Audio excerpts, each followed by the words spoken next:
Kalau semuanya kita simpan di bawah kapet,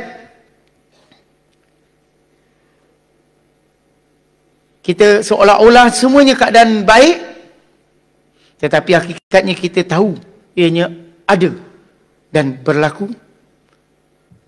Ia adalah umpama duri dalam daging, umpama bom atom yang tunggu masa saja untuk meletup.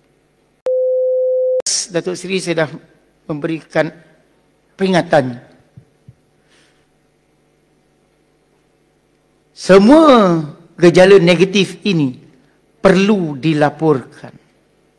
Walaupun setiap hari dilaporkan adanya gejala negatif amang seksual, buli, tetapi itulah yang perlu kita laksanakan.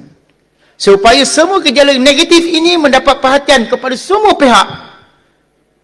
Dan dengan perhatian inilah kita meraih untuk kita duduk bersama, kita menyusun strategi, kita menyusun inisiatif, kita menyusun kerjasama, kita sama-sama memikul tanggungjawab untuk membetulkan keadaan.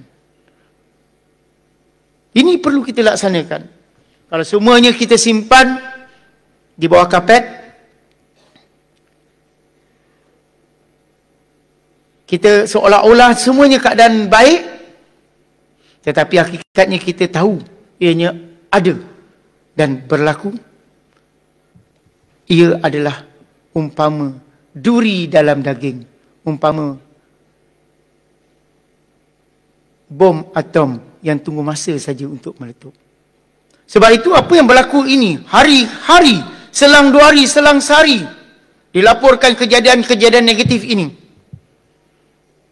Satu sudut memang saya sedih.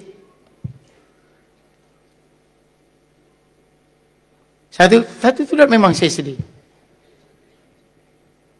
3 bulan saya jadi KPE ni, saya mengutip banyak data tentang gejala negatif yang berlaku. Tetapi dalam satu sudut saya gembira. Semua perkara yang tersimpan, semua perkara yang tersimpan baik di bawah kapet ini keluar. Dan sehingga menarik perhatian banyak pihak. Dan daripada perhatian itulah kita mula sedar bahawa kita perlu ada inisiatif baru untuk kita bangunkan, untuk kita didik, untuk kita bimbing generasi muda ini. Sebab itu di peringkat sekolah saya minta pengetua dan guru besar lebih energetik